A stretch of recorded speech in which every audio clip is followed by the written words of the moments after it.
کاروباری خاندانوں کی بقا، ترقی اور کامیابی کے لیے تجاویز کی اس سیریز میں ہم آپ کو خوش آمدید کہتے ہیں۔ خاندانی کاروبار یا فیملی بزنس میں قیادت کی منتقلی کیسے کی جائے؟ قیادت کی منتقلی فیملی بزنس کے لیے اہم ہے اور اس کی ضرورت کسی بھی وقت ہو سکتی ہے، خاص کر جب ایک نسل سے دوسری نسل میں قیادت منتقل ہوتی ہے۔ تو آئیے دیکھتے ہیں کہ اس عمل کو ہموار طریقے سے کیسے سنبھالا جائے یا کیسے کیا جائے۔ اگلی نسل کو تیار کریں، مستقبل کے قائدین کی شناخت کریں اور انہیں تربیت دیں، انہیں مختلف رولز میں کام کرنے کے مواقع دیں تاکہ وہ کاروبار کا اجمالی یعنی مجموعی تجربہ حاصل کر سکیں، اس لیے کہ آپ نے جو کچھ سیکھا ہے اور جس محنت سے سیکھا ہے وہ اس دور سے نہیں گزرے، لہذا انہیں اس پورے دور اور پروسیس سے گزارنا ضروری ہے تاکہ ان کو تمام معاملات کا شعور آ سکے۔ ایک واضح منصوبہ منتقلی تیار کریں۔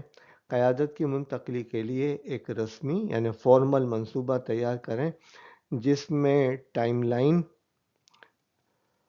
ذمہ داریاں اور موجودہ اور مستقبل کے قائدین کے درمیان کا ذکر موجود ہو۔ نمبر 3، اسٹیک ہولڈرز کو آگاہ کریں۔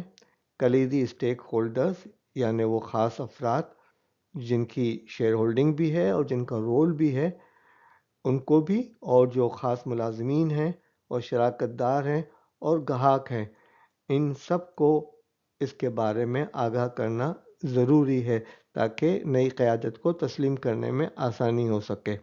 شفافیت اس عمل کے دوران اعتماد کو برقرار رکھنے میں مدد دیتی ہے۔ رہنمائی کا کردار برقرار رکھیں۔ منصب سے جانے والا قائد مشاورتی یا رہنمائی کا کردار ادا کرتا ہے تاکہ بغیر روزانہ کے معاملات میں مداخلت کیے رہنمائی فراہم کی جا سکے۔ اس گفتگو کا خلاصہ یہ ہے کہ ایک منصوبہ عمل قیادت کی منتقلی یعنی فیملی بزنس میں تسلسل اور استحکام کو یقینی بناتی ہے۔ تیاری، گفتگو، مذاکرات اور رہنمائی کے ذریعے آپ ہموار اور خوشگوار تبدیلی کو یقینی بنا سکتے ہیں۔ امید ہے کہ یہ تجاویز قابل عمل ہوں گی۔ آپ اس پہ منصوبہ عمل بنائیے اور اس پہ عمل کیجئے، اپنے نیٹ ورک میں اس کو شیئر کیجئے، باہم گفتگو کیجئے، اور اگر آپ کے لیے ممکن ہو اور مناسب سمجھتے ہو تو چینل کو سبسکرائب بھی کر دیں۔